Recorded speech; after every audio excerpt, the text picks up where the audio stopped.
Jai Gurudev, dear students. Welcome to the online classes of Sri Guru Kripa Senior Secondary School, Raipur.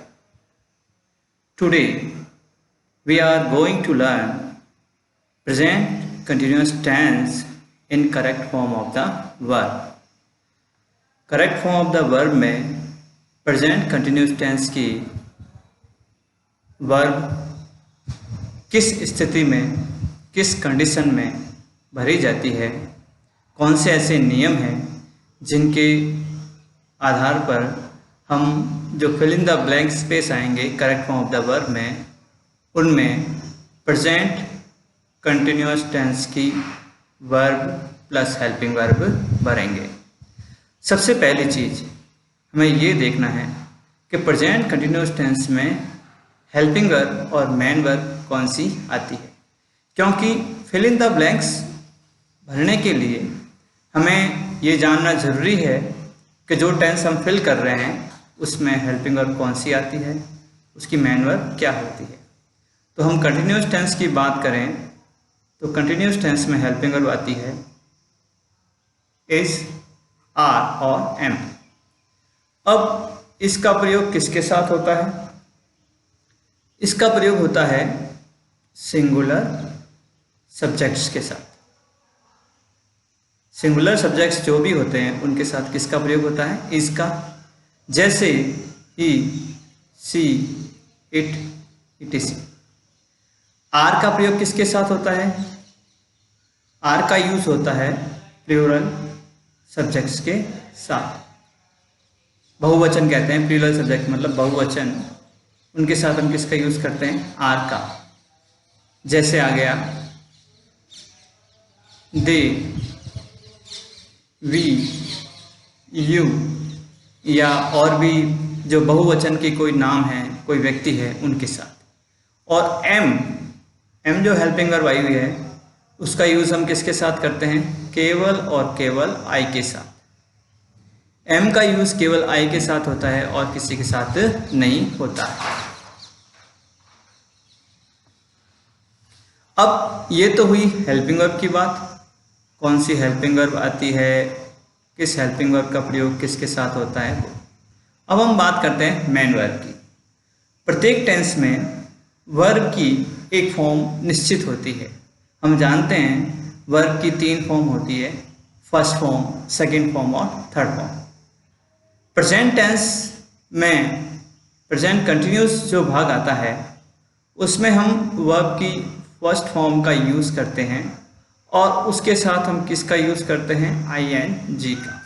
जैसे मान लो कहीं हमें लगाना है गो, तो उसके साथ हम ing जोड़ेंगे तो वर्ब क्या आ जाएगी? गोइंग। उसी प्रकार कहीं हमें लिखना है प्ले, और प्ले के साथ ing जोड़ेंगे तो वर्ब क्या आ जाएगी? प्लेइंग। इस तरह से ing वाली फॉर्म, इस फॉर्म को हम पार्टिसिपल फॉर्म भी कहते हैं। इस फॉर्म का दूसरा नाम क्या है? Participle form. Present participle, past participle और फ्यूचर पार्टिसिपल। आईएनजी वाली जो फॉर्म होती है उसको पार्टिसिपल फॉर्म भी कहा जाता है, और कहीं जगह पे इसे वर्ब की चौथी फॉर्म का नाम भी दिया जाता है। फोर्थ फॉर्म ऑफ वर्ब भी इसे कहा जाता है। पार्टिसिपल फॉर्म को क्या बोलते हैं? Fourth form of verb. तो इस तरह से हमने देखा प्रेजेंट कंटिन्यूअस टेंस में हेल्पिंग वर्ब क्या आती है? हेल्पिंग वर्ब आती है is, are, am. Main verb की कौन सी फॉर्म आती है? फर्स्ट फॉर्म, उसके साथ क्या जुड़ता है? आईएनजी। अब हमने जब correct form of the verb का टॉपिक शुरू किया था तो हमने ये कहा था कि प्रत्येक टेंस की फॉर्म को फिल करने के कुछ निश्चित आधार होते हैं, कुछ निश्चित रूल्स होते हैं। उनमें सबसे इम्पोर्टेंट जो था वो था एडवर्ब वाला रूल। यानी प्रत्येक टेंस अपने में कोई न कोई एडवर्ब साथ में लेके चलता है, या कोई ऐसे निश्चित शब्द होते हैं वो यदि किसी वाक्य में आ जाते हैं तो हम निश्चित रूप से कहते हैं कि वहाँ पे उसी प्रकार का वाक्य आएगा। तो अब हम बात करते हैं प्रेजेंट कंटिन्यूअस टेंस में ऐसे कौन से शब्द हैं जिनको देखकर हमें पता चल जाता है कि वहाँ रिक्त स्थान में फिल इन द ब्लैंक्स में, ब्लैंक स्पेस में हमें प्रेजेंट कंटिन्यूअस टेंस फिल करना है। तो वो शब्द है, पहला है at this time 8% at this moment in these days now or still। At this time का मतलब होता है इस समय, 8% का मतलब इस क्षण, वर्तमान में, एट दिस मोमेंट इस क्षण, इन दिस डेज इन दिनों, नो अ डेज इन दिनों, नाउ अब, स्टिल अभी भी। ये सारे की सारी एडवर्ब, एडवर्ब जो होती है, एडवर्ब का मतलब होता है क्रिया विशेषण। ये सारे के सारे शब्द किसकी विशेषता बताते हैं? क्रिया की। और प्रेजेंट कंटिन्यूअस टेंस में जितने भी एडवर्ब आते हैं वो वर्तमान में हो रहे कार्यों को सूचित करते हैं। जैसे मान लो मैंने एक वाक्य बोल दिया, I am teaching at this time, यानी मैं इस समय पढ़ा रहा हूं। तो ये जो एट दिस टाइम वाली एडवर्ब आई, ये क्या बता रही है? कार्य वर्तमान में चल रहा है। और प्रेजेंट कंटिन्यूअस टेंस के बारे में यदि इसका अर्थ निकालें तो इसका हिंदी अर्थ होता है अपूर्ण वर्तमान काल, यानी ऐसा कार्य, ऐसी क्रिया जो अभी चल रहा है, ऑन गोइंग है, यानी बोलते समय वो कार्य हो रहा है या उन दिनों में वो कार्य हो रहा है, ऐसे कार्य, यानी कार्य पूरा नहीं हुआ है। अपूर्ण शब्द होता है, अपूर्ण शब्द का मतलब होता है पूरा नहीं होना। तो ऐसा कार्य बताया जाता है जो अभी तक पूरा नहीं हुआ है, चल रहा है, वो सब किसमें बताता है? प्रेजेंट कंटिन्यूअस टेंस में। तो स्टूडेंट्स, अब हम सबसे पहले कुछ ऐसे उदाहरण देखेंगे जिनमें कि इन एडवर्ब का यूज होता है, जिनको देखकर हम बता सकते हैं कि प्रेजेंट कंटिन्यूअस टेंस की फॉर्म भरी जाएगी। इन एग्जाम्पल्स को देखते हैं। पहला example, the sweeper clean the street at this moment. दूसरा उदाहरण, they blank space play in the garden now. तीसरा उदाहरण, still I blank space wait for a good job। चौथा उदाहरण, her brother blank space sleep at present। पांचवा उदाहरण, we blank space study through online classes in these days। और last example, you blank space not work hard nowadays। अब इन सभी वाक्यों में गौर करते हैं। पहले वाक्य में एट दिस मोमेंट, दूसरे वाक्य में नाउ, तीसरे वाक्य में स्टिल, चौथे वाक्य में एट प्रेजेंट, और पांचवें वाक्य में इन दिस डेज, और छठे वाक्य में नाउ अ डेज। इस प्रकार की एडवर्ब्स आ रखी है। अब इन सारी एडवर्ब्स पे यदि हम गौर करते हैं, eight this moment, now, still, at present, in this days और नाउ आर डेज, ये सारी की सारी एडवर्ब्स हमें कहाँ मिली थी? प्रेजेंट कंटिन्यूअस टेंस में। देखो ये की एडवर्ब मैंने वहाँ काम में ली है, तो इसका मतलब ये है कि हमें इन वाक्यों में प्रेजेंट कंटिन्यूअस टेंस की फॉर्म भरनी है। अब सभी पांचों वाक्यों में एक चीज कॉमन होगी, कोष्टक में जो वर्ड आया हुआ है उस वर्ड के साथ आईएनजी लगाकर हमें लिखना है या यूज करना है, ये सब में कॉमन आएगा। और दूसरी चीज जो आएगी वो आएगी कि हेल्पिंग वर्ब का हमें यूज करना है। अब जिस प्रकार का सब्जेक्ट है उस प्रकार की हेल्पिंग वर्ब वहां काम आएगी। जैसे फर्स्ट सेंटेंस में स्वीपर सिंगुलर सब्जेक्ट है, सिंगुलर सब्जेक्ट में हम क्या यूज करते हैं? हमने क्या सीखा? सिंगुलर में आता है इज। इसका मतलब हम यहाँ पर हेल्पिंग वर्ब के रूप में क्या काम में लेंगे? इज। और इस हेल्पिंग वर्ब के जस्ट बाद में क्या आती है? Main verb. मेन वर्ब यहाँ कोष्टक में क्या दे रखा है? क्लीन। और हमने क्या कहा था? उसके साथ क्या लगाना है? ING। तो इस तरह से सेंटेंस बन जाएगा, the sweeper is cleaning the street at this moment, यानी झाड़ू वाला इस समय गली साफ कर रहा है। क्लीनिंग CLEANING, ये ING लगाकर हमने इस वर्ब को यूज किया और ये सभी में होगा। जैसे प्ले के साथ हम ING लगाएंगे तो बन जाएगा प्लेइंग, वेट के साथ ING लगाएगा तो बन जाएंगे वेटिंग। इस तरह से ING की फॉर्म यूज सभी में होती है। अब दूसरे सेंटेंस में सब्जेक्ट क्या आ रखा है? दे। और हम देखते हैं दे के साथ कौन सी हेल्पिंग वर्ब का यूज होता है, ये रहा दे, ये एक प्लूरल सब्जेक्ट है और इसके साथ हम किसका यूज करते हैं, आर का। इसका मतलब हमें यहाँ भी किसका यूज करना है, आर का। तो यहाँ आ जाएगा they are playing in the garden now. Next sentence है still I blank space waiting for a good job. Waiting मैंने पहले कह दिया, आईएनजी फॉर्म लगा के सबको काम में लेना है। अब यहाँ हमें ये देखना है आई के साथ कौन सी हेल्पिंग वर्ब आती है। तो प्रेजेंट कंटिन्यूअस टेंस में ये खास बात रहती है, सामान्य रूप से आई को प्लूरल गिना जाता है और अन्य सेंटेंस में या अन्य टेंसेज में जो है प्लूरल के साथ जो हेल्पिंग वर्ब आती है वो आई के साथ भी आती है। लेकिन प्रेजेंट कंटिन्यूअस टेंस में आई के साथ स्पेशली एम का यूज किया जाता है।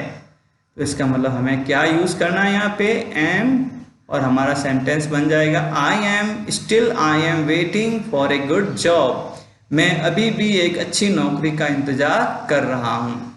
नेक्स्ट सेंटेंस है her brother blank space sleep 8%। अब यहाँ पे स्लीप आया हुआ है तो हम स्लीप के साथ आईएनजी लगा सकते हैं, तो बन जाएगा स्लीपिंग। अब हमें क्या सोचना है, केवल ये कि ब्रदर के साथ हेल्पिंग वर्ब कौन सी आएगी। हमें ये तो पता चल गया कि इन सारे वाक्यों में टेंस कौन सा आएगा, प्रेजेंट कंटिन्यूअस टेंस।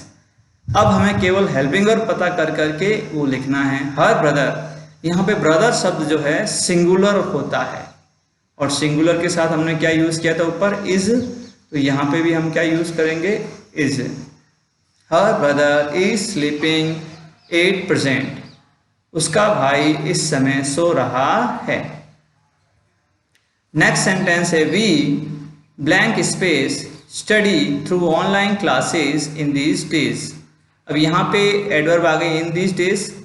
इससे हमें क्या पता चल गया कि वाक्य किसका है, प्रेजेंट कंटिन्यूअस टेंस का है। तो इस तरह से एडवर्ब देख के हमें पता चलता है कि वाक्य किस टेंस का है। जब हमें ये पता चल जाता है किस टेंस का वाक्य है तो हम ये देखते हैं कि वहाँ हेल्पिंग वर्ब और मेन वर्ब की कौन सी फॉर्म आती है। तो यहाँ मेन वर्ब की आती है फर्स्ट फॉर्म और आईएनजी। इसका मतलब कोष्टक में जो शब्द आया हुआ है स्टडी, उसके साथ हमें क्या लगाना है, आईएनजी, और वी के साथ हमें क्या लगानी है, हेल्पिंग वर्ब। और यहाँ देखो दे बहुवचन है, उसके साथ क्या आ रहा है, आर, और वी भी क्या है, बहुवचन, तो उसके साथ भी क्या आएगा, आर। तो यहाँ बन जाएगा we are studying through online classes in these days. तो ये वाक्य किसका बन गया, प्रेजेंट कंटिन्यूअस, यानी हम इन दिनों, यहाँ इन दीज डेज का मतलब होता है इन दिनों। हालांकि ये कार्य जिस समय बोल रहे हैं उस समय नहीं चल रहा है, लेकिन वर्तमान में ये चलायमान है। तो इन दीज डेज के हिसाब से यहाँ हमने प्रेजेंट कंटिन्यूअस टेंस भरा, वर्ब की फर्स्ट फॉर्म आईएनजी और हेल्पिंग वर्ब के रूप में are. Next and last sentence जो एडवर्ब से रिलेटेड हमने एग्जांपल में दिया है वो है you blank space not work hard nowadays. इस वाक्य में मैंने नॉट का यूज किया है। जिस वाक्य में भी नॉट का यूज हो जाता है तो वाक्य कैसा बन जाता है, नेगेटिव सेंटेंस। नेगेटिव सेंटेंस में स्पेशली कुछ नहीं होता है, केवल हेल्पिंग वर्ब के ठीक पहले नॉट का यूज, या हेल्पिंग वर्ब के ठीक बाद में और मेन वर्ब के पहले नॉट का यूज होता है। अब इस वाक्य में नाउअडेज ये एडवर्ब है जो हम पहले डिस्कस कर चुके हैं, और ये किस टेंस की एडवर्ब है, प्रेजेंट कंटिन्यूअस टेंस की। इसका मतलब यहाँ क्या पढ़ना है, प्रेजेंट कंटिन्यूअस टेंस। हमें सोचना क्या है, मेन वर्ब की कौन सी फॉर्म आती है। कौन सी फॉर्म आती है प्रेजेंट कंटिन्यूअस टेंस में, मेन वर्ब की फर्स्ट फॉर्म प्लस आईएनजी। तो इसका मतलब हमें क्या करना है, यहाँ पर जो फर्स्ट फॉर्म कोष्टक में हमेशा ही फर्स्ट फॉर्म आती है, उसके साथ हमें क्या लगाना है, आईएनजी। यहाँ आईएनजी जो लगेगा वर्क के साथ लगेगा, working hard, not as it is आ जाएगा, और उसके पहले हमें क्या करना है, हेल्पिंग वर्ब यूज़ करनी है, और यू के साथ क्या आता है, आर। तो हम लिखेंगे you are not working hard nowadays, यानी तुम इन दिनों कठिन परिश्रम नहीं कर रहे हो। तो ये जो वाक्य है, इस वाक्य में हमने आर का यूज़ किया और नॉट उसके जस्ट बाद में आया, उसके बाद आया वर्ब की फर्स्ट फॉर्म, उसके साथ क्या आया, आईएनजी। तो इस तरह से विद्यार्थियों इन सभी वाक्यों में, जितने भी वाक्य हमने देखे, इन सभी वाक्यों में हमने देखा कि सारे ही उदाहरण किस टेंस के आ रहे हैं, प्रेजेंट कंटिन्यूअस टेंस के। हमने इस चीज़ की पहचान कैसे की कि ये प्रेजेंट कंटिन्यूअस टेंस के उदाहरण हैं, तो हमने पहचान की एडवर्ब से, eight this moment, now, still, at present, in this days और नवा डेज। अब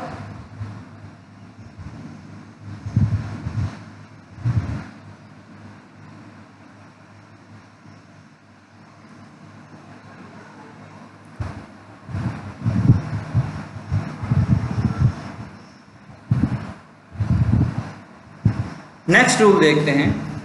हमने जो पहले नियम पढ़ा था उस नियम के अनुसार टेंस की करेक्ट फॉर्म भरने के लिए हमें या तो एडवर्ब की ज़रूरत पड़ती है या कुछ विशेष नियमों की जो उस टेंस की पहचान कराते हैं। अब प्रेजेंट कंटिन्यूअस टेंस में भी ऐसे नियम बने हुए हैं जिनको देखकर हमें पता चल जाता है या जिनको समझकर हमें पता चल जाता है कि वहाँ प्रेजेंट कंटिन्यूअस टेंस आएगा। ऐसे ही कुछ नियम हैं जिनके बारे में हम चर्चा करते हैं। उनमें से पहला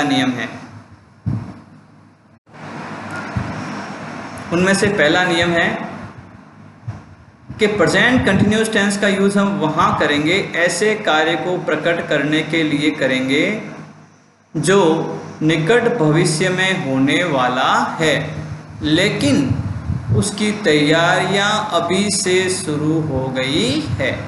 यानी काम तो कब होगा, फ्यूचर में, लेकिन प्लानिंग और प्रिपरेशन ये कब से शुरू हो गया, वर्तमान से ही शुरू हो गया। इसीलिए इस प्रकार के वाक्यों में हम प्रेजेंट कंटिन्यूअस टेंस का यूज करते हैं। To express action definitely planned. Definitely plan का मतलब निश्चित रूप से तय है। निश्चित रूप से तय का मतलब ये होता है कि जैसे बड़े बड़े नेताओं के, बड़े बड़े व्यक्तियों के जो कार्यक्रम होते हैं उनकी तैयारियां या उनकी योजनाएं पहले से ही बन जाती है, 2-2 महीने पहले तय हो जाता है कि वो कहाँ जाने वाले हैं, क्या करने वाले हैं। उसी प्रकार यदि हमको कहीं घूमने जाना है, यदि हमको कहीं यात्रा पे जाना है, तो हम क्या करते हैं, टिकट्स पहले बुक करा देते हैं, टिकट्स का रिजर्वेशन पहले करा देते हैं। यानी जाना तो 2 महीने बाद में है, लेकिन तैयारियां, उसके लिए परचेजिंग करना, टिकट्स बुक कराना, उसके लिए तो जो भी संबंधित तैयारियां होती है वो हम पहले यानी प्रेजेंट टाइम में ही शुरू कर देते हैं। तो ऐसे जो फ्यूचर होते हैं उसको बोलते हैं नियर फ्यूचर। और नियर फ्यूचर इसलिए कहा जाता है क्योंकि वो योजनाबद्ध है, इसलिए हम तय हैं। जो फ्यूचर सिंपल टेंस होता है उसकी एक खास बात होती है। फ्यूचर टेंस और यहाँ जो फ्यूचर आ रहा है, इन दोनों में अंतर ये है कि फ्यूचर टेंस में जो कार्य होता है वो अनिश्चित होता है, डेफिनेट नहीं होता। वहाँ संभावना होती है, वहाँ क्या होती है, संभावना। लेकिन प्रेजेंट कंटिन्यूअस टेंस में जब फ्यूचर का यूज़ बताया जाता है, फ्यूचर के कार्य के बारे में बताया जाता है, तो वो डेफिनेट होता है। यानी वो क्या होता है, बिल्कुल प्लान, निश्चित प्लान होता है। इसीलिए इस प्रकार के वाक्यों में हम किसका यूज़ करते हैं, प्रेजेंट कंटिन्यूअस टेंस का हम यूज़ करते हैं। प्रेजेंट कंटिन्यूअस टेंस देखो, जैसे एग्जांपल देख के हमें पता चलेगा। एग्जांपल्स जैसे देखिए आपके सामने हैं।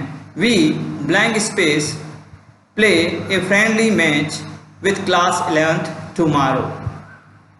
दे blank space go to Delhi next week as they have booked tickets. Third sentence, I blank space buy a new car this Deepawali. अब इन तीनों वाक्यों पे थोड़ा सा विचार करते हैं, क्योंकि आप ऐसे वाक्यों में थोड़ा सा विचार करेंगे, सोचेंगे तो निश्चित रूप से आपको पता चल जाएगा। कभी तो क्या होता है कि आपको निश्चित हिंट दे रखा होता है, जैसे यहाँ दे रखा है as they have booked tickets. उन्होंने अपने टिकट बुक करा लिए हैं। इसका मतलब इस बात से पता चलता है कि जो काम होने वाला है वो निश्चित है, प्लान्ड है, डेफिनेट है। और दूसरे जो 2 सेंटेंस है, वी वर एक मैच विद क्लास 11 टुमारो और दूसरा sentence new car this Deepawali. अब इस प्रकार के सेंटेंस लगभग हम तब बोलते हैं जब उसके लिए हमने मन में तय कर रखा है, हमने उसके लिए तैयारियां शुरू कर ली है। जैसे मान लो हम ये सेंटेंस जो है, हम कल 11वीं कक्षा के साथ एक मैच खेलेंगे, मित्रता मैच, मैत्री मैच खेलेंगे। तो इसका मतलब है उसके लिए जो प्रिपरेशंस होती है, प्रिपरेशंस कौन सी, प्रिंसिपल सर से अनुमति लेना, बच्चों को इन्फॉर्म करना, किड्स उसके लिए प्रैक्टिस करना, उसके लिए मैदान डिसाइड करना, ये सारे काम कब से शुरू हो गए? प्रेजेंट से शुरू हो जाते हैं।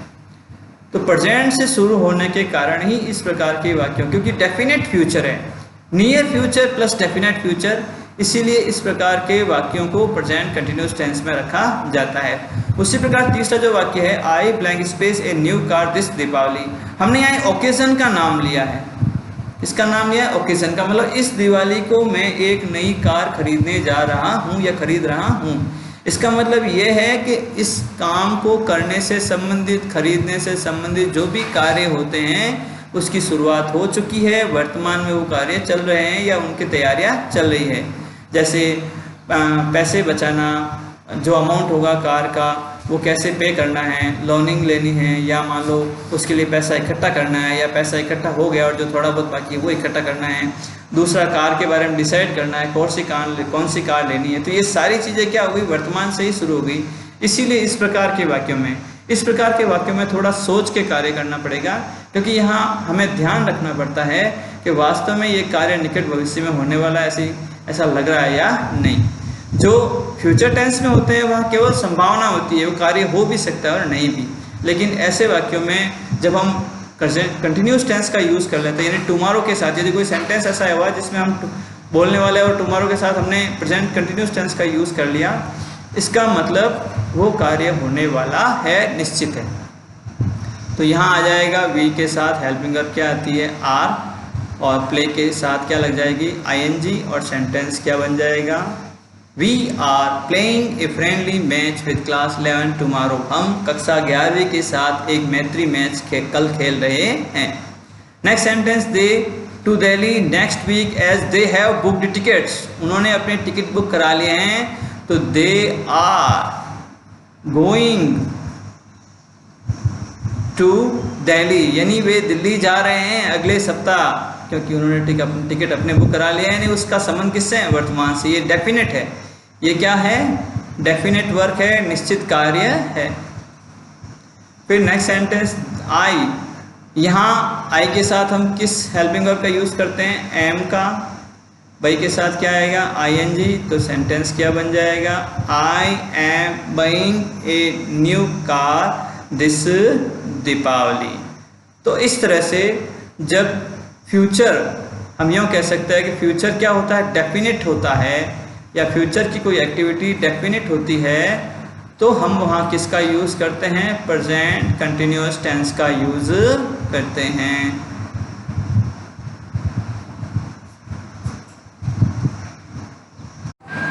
डियर स्टूडेंट्स, आपको आज के अपने नोट्स इन्हीं वीडियोस को, या वीडियोस में जो दिखाए गए कंटेंट है उन्हीं को देखकर, वीडियो को पॉज कर करके ही आपको ये नोट्स अपनी नोटबुक में लिखने हैं।